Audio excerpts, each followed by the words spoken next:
And we are live. We're streaming right now, folks. So many Facebook pages in different cities. We're here with Avi Lipkin. So wonderful to see you, Avi. Typically, we have our fun with As Goes Israel, So Goes the World. Different scenario today. We're talking right now live on all the GLC TV towers, 5 cities, 5 TV towers, national cable, as well as social media. Avi, I'm very relieved and happy to see your face, my friend. Tell me how you're doing. We are all fine. It's interesting that yesterday we did our Zoom and things were very quiet. And as soon as we finished our Zoom and I started watching TV, the IDF spokesman said, get ready, the missiles are on their way from Iran. And so then we had a very, very interesting evening because we were hit by almost 200 ballistic missiles from Iran. And literally the house was shaking, even though the missiles were falling miles away. There were also interceptions, which also caused the house to shake. The Iranians launched missiles at the Temple Mount. In other words, they were actually mocking their own mosque because the mosque is on the Temple Mount. So, of course, it's a Jewish target, but it's also an Islamic target for the Iranians. And they were firing missiles all over the country. I mean, and the purpose was half-ton dynamite warheads can kill many people. But because the Israeli people are very, very disciplined by the Israeli government and army, the Israeli public was in the safe rooms. So therefore, nobody was killed. There was one fatality in Jericho, which is Palestinian Authority.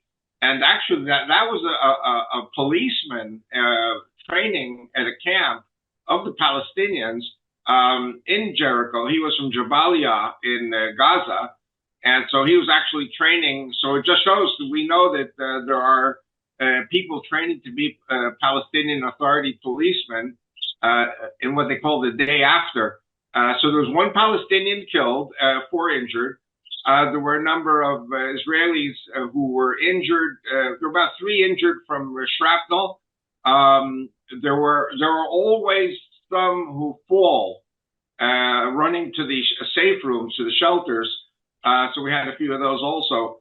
But the amazing thing is there were no fatalities with 200 ballistic missiles. That was a miracle. That's God is amazing right there. Yes. So God was shielding us. On the other hand, 2 Arabs from Hebron, from the Palestinian Authority, came with a Carlo submachine gun on the Israeli metro liner. And they killed an Israeli soldier first. After they killed the Israeli soldier, they took his gun, an M16, which is much better than a Carlo. And then they started on a rampage, and they killed 7. There are about another 10 people in hospital. So it's interesting that 200 ballistic missiles don't kill anyone, but 2 terrorists come from Hebron, who were illegally in Israel, killed 7 people. So this is the problem. You know, we are waging a war on 7 fronts. And Gaza, we're still fighting in Gaza, but the Israeli military has done a very good job in grinding down the capabilities in Gaza. And the fact is that there are virtually no rockets being fired from Gaza. Then we were warned that if we went up north into Lebanon, we would lose 15,000 people. And as I said before, we have not lost yet one person from rocket shelling or Hezbollah attack throughout Israel. But of course, one of the targets that we hit in the Dahia in Beirut was a general from the Iranian military. And so they say because of Nasrallah and because of other people we took out, that they were going to take their revenge. And so their revenge was 200 rockets last night. I don't know, yesterday you and I were considering doing a live broadcast, but because we May have a little delay there. Are you there, Avi? Our prayers are definitely with the people of Israel, the apple of God's eye.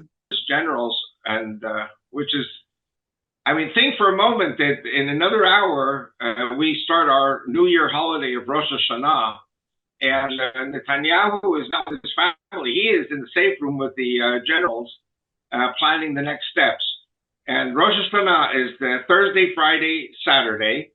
Actually, Thursday, Friday, but then the Sabbath comes on Saturday, and that also means we have a 3-day holiday.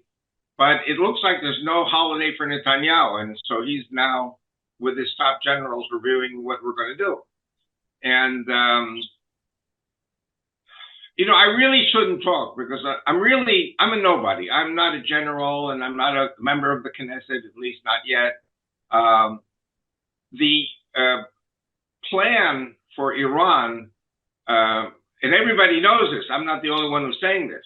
Plan number one is to bankrupt the Iranian government by destroying the oil and gas in Khorramshahr, Bandar Abbas in Iran. We can do it. We did it in Yemen twice at the port of Hodeidah. We can do it in Bandar Abbas and the west coast of Iran. And also the plan is to strike at certain parts of the nuclear program. We probably cannot stop the nuclear program, but we can put it back a few years. So I don't know yet what's going to happen. Of course, President Biden is saying to Israel, don't. But this is not about Kamala Harris and her election. This is about Israel's existence and survival. Right. So we will see. I don't want to make bets, but I have a feeling that something's going to happen in the next 3 days. And actually, one of the reasons it's good to have an attack on Iran now is that because of the Rosh Hashanah holiday and the Sabbath, you have 2 days of Rosh Hashanah, Sabbath is the 3rd day, 3 days people are at home, people are not working. So the potential targets of the Iranians are very much secure in the private homes and ready to go immediately into the bomb shelters. We have a 9 to 10 to 11 minute forewarning when the missiles are being launched from Iran. And actually, the United States military is playing an important role in warning Israel. From the satellites, when you see they have a certain type of warming up process that is picked up on the satellites. And when we see this, we know the missiles will be on their way to Israel within 9, 10 to 11 minutes. We had the same kind of warning from the Americans during Desert Storm with Saddam Hussein. So there are certain technologies that, and others that, of course, I don't know about. Iran is thoroughly ridden with Israeli spies and American spies. They don't even know who's who in Iran. And the Iranian leadership is very afraid that they've been, burrowed into by Western spies. I think it's fair to say that the vast majority of Iranians are just waiting to overthrow the regime. But they need a helping hand from the United States and Israel. And if the United States says, well, we have elections on November 5th, then maybe Israel will have to go it alone. If you take out the oil and gas in Khorramshahr and Bandar Abbas, you destroy 80% of the economy of Iran. There will be demonstrations in the streets of Iran to overthrow that government because the government is crazy. The Iranian people are wonderful people. And I predict that the people of Persia, people of Iran, will become allies of Israel again, as they were under the Shah of Iran. But you've got to get rid of these crazy, evil Ayatollahs. Well, you got to stop giving them billions of dollars from the left. That would be a good start. Well, listen, the plan of the left was If you can't beat them, join them. If you can't beat the Iranians or you're not ready to beat the Iranians, join them and work for stability. This fallacy was also the fallacy of the Israeli government, that for 17 years, we were helping Hamas. We were giving them money. We were helping them build. And Hamas was beginning to be a prospering area. And it's just either we didn't know or we did not want to know that right under our noses, they built a whole underground city, which they were going to use to invade Israel, which they did do, by the way. And the big fight now in Israel and in the high levels of the Israeli military and government is how could it be that Israel, with its intelligence, did not see it coming, did not see that Hamas was going to attack us and kill 2,000 of our people in one day. Mm-hmm. So this was the worst day in Israel's history since the Holocaust. So the same thing with Iran. The fallacy of the left is that you can work with evil, tyrannical people. Just give them money, and they'll be your buddies. No, that's not the case. These people have an ideology, and the United States was just thinking maybe they could postpone the inevitable by giving Iran money. I'm astounded. I mean, history has repeated itself. It always does. Always does. Trump made sure that Iran was broke, and on day one, Biden killed tens of thousands of jobs, shutting down the Keystone Pipeline, a direct assault against the middle class for the sake of communism. Actually, Valerie Jarrett, the Iranian who controls Obama, who controls Biden and Kamala. You think we would learn, but we are dealing with an ideology that is aligned with our enemies. We have been infiltrated, folks, and the evidence is clear. I don't think Americans are. Hopefully, they're wising up. My gosh, but it's like giving meat to a rabid dog. The ideology that wants to kill, steal, and destroy. Sound familiar, folks? And those who are aligned to kill, steal, and destroy. The rise of anti-Semitism and the worship of Moloch in America. There you go. And they're all gravitating to one area. And we've got to be wise, folks. We've got to be smarter than this. But we're glad that Israel is intact. And like I've always maintained, I believe that Israel has the ability today to take out all of their opposition in one day, maybe even 1 hour. But it's because of the restraint of Israel that these people who are continually equipped by our government to attack them, that they're still alive. Unlike Israel, Iran, and I'm glad most people are home in Israel, but they are still targeting the areas where they will have the highest body count. And Israel seems to be the only one worried in this war about taking too much casualties. And so here we are, folks. But this is all coming together. It's all making sense, isn't it? But we're so happy that it's fun. I thought you were asking me a question. Another thing, which is very, very important, is that Lebanon, today it was our second day of the invasion of Lebanon. Right. And we have lost, as far as it's been publicized, we have lost 2 soldiers already in a fierce battle in a village overlooking the border with Israel. And there was shooting. There was a battle between Israel and the Hezbollah terrorists. And the news announcer was saying the reason we cannot just send in the Air Force and blow everything to kingdom come is because underneath the buildings in that little town are tunnels going straight to the Israeli border. And if you destroy the buildings, it's very, very hard to find out where the tunnels are. We have to go in there and find the tunnels, find the weapons they have, see how far the tunnels have gone.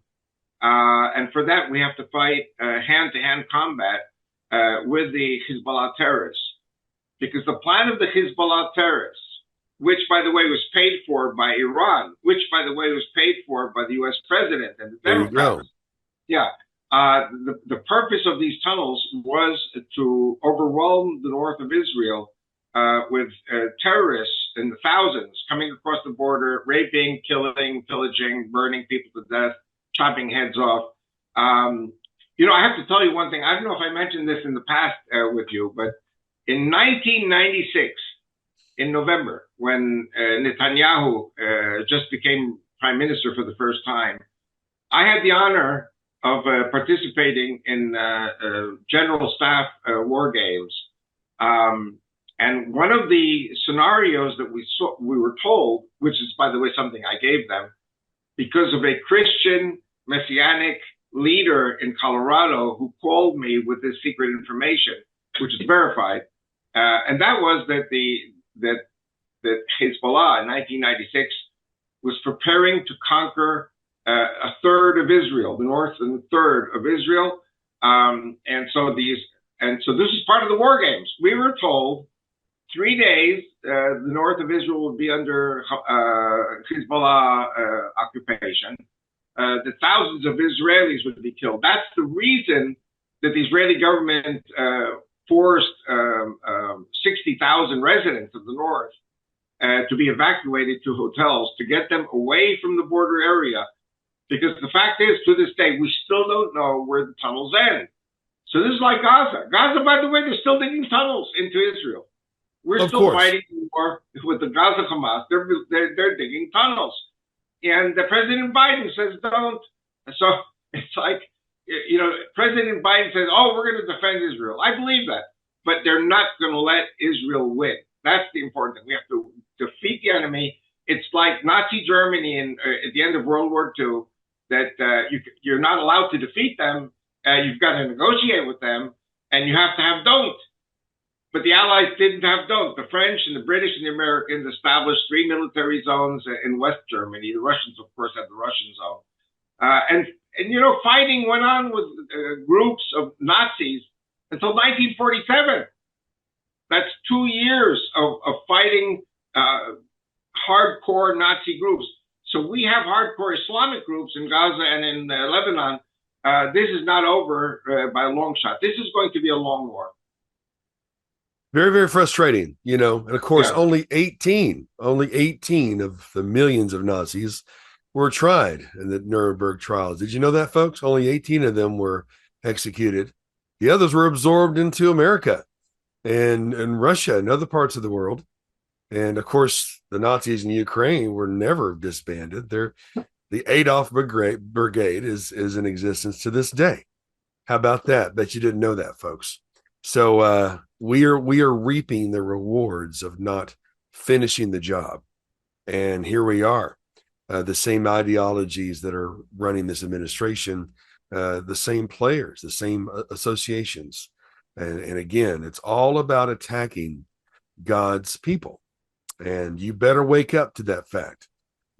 Our prayers are with you, Avi, and we're just so grateful that you're okay. What are the latest words from Netanyahu? I've been searching some of the other media. Of course, you can't believe most of what you're seeing and half of what you're hearing, but there's a resolution in your voice and in the attitudes of the Israelis, especially when Netanyahu has said enough is enough. What's the latest words from Netanyahu? Well, Netanyahu was saying to the Iranian leadership, if you hit us, we hit you back. Yeah. And they hit us. They hit us yesterday. So this will not be over, I believe, until the Iranian leadership is removed. We need regime change. We need to free the people of Iran. I was surprised in 2009 when Obama was president and young girls in the streets were being shot by snipers. Yeah. By Iranian snipers. And the whole world had been expecting Obama to do something about it, but he didn't do anything about it. No. And all I can say is I think we're down to the wire right now. The fighting in Lebanon will also continue. and don't forget, if you destroy the Iranian economy, that's the end of Hezbollah because they will not fight Israel if they are Right. not getting paid their salaries by the Iranians. So actually, Israel is fighting the world's war. I don't want to say the world war, fighting the world's war. We are doing the fighting for Judeo-Christian Western civilization and democracy, and we cannot stop until the Lebanese people are free. I know they're talking now about putting together an alliance between the Christians, the Druze, and the Sunni Muslims in Lebanon, having new elections, and putting the Shiite Hezbollah out of business. You know enough to know that Lebanon used to be the Paris. Oh, is it Paris of the Middle East? Paris of the Middle East. Lebanon, we were always saying Lebanon would be the second country to recognize Israel. Mm-hmm. Our relations with Lebanese people was always a good relationship, even with the Shiites, until the Iranians sent in Hezbollah and killed anybody who refused to become an enemy of Israel. So this is an anomaly from 1982, 81. And the Lebanese people want to be free. They want their economy to blossom again. That can only happen when the Shiites are put down. When Iran is put down, I would think the United States, as a liberal, free, democratic country, should have been in the forefront to overcome Iran, overthrow the Hezbollah in Lebanon, overthrow the Hamas in Gaza. And yet everything has to be done by Israel. Israel by its lonesome. And well, it's because President Biden says, don't because some lady, I don't know if she's a lady, but she wants to be president of the U.S. And she is virulently against Israel. Of course she is, but she has no more class or control or leadership than the man on the moon. Bottom line is that Valerie Jarrett, the Iranian, who ran the Obama administration, even moved into one of his mansions after his presidency. That's the head of the snake. I know that's a big statement, but think about it. She's controlling Obama. Obama's controlling Biden and Kamala Harris, and they're giving billions of dollars to Iran. Right. Take care of that problem, and you take care of Iran. Iran needs to be broke again. Where do you think, as a Sovietologist, where do you think Putin stands in all of this? Is he just standing from afar and grabbing his popcorn and watching the show? Go ahead. Well, Putin is basically, I don't want to say powerless. As long as he has nuclear-tipped missiles, he's not powerless.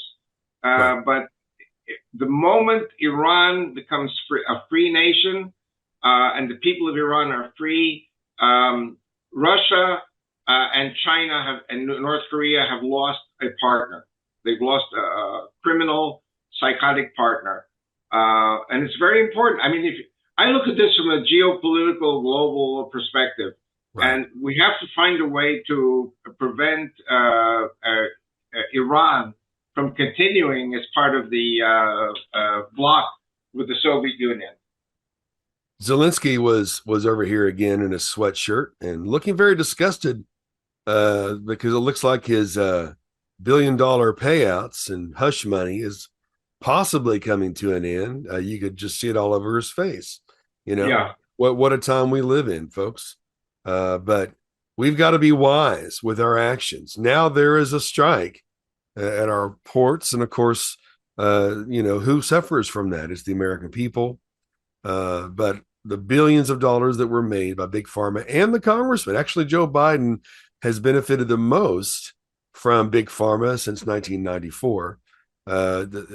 Hillary Clinton, Kamala Harris, Obama, of course, and Mitt Romney have all made over $3 million, some in the $4 million mark, due to their part. I can only imagine the millions they've made under the table with China and Iran, and so it goes, like the Billy Joel song says. But we've got to be wise. We've got to pray for the peace of Israel. We have to call our representatives. Do you even know who your representatives are, folks? Avi, I was talking about you to an incredible man, Dan Rogers, the Republican chair of Potter County, Amarillo, and he's a true patriot and makes things happen. And We the People Town Square app, that's a free app that's censor free, and we need to get you on there, Avi.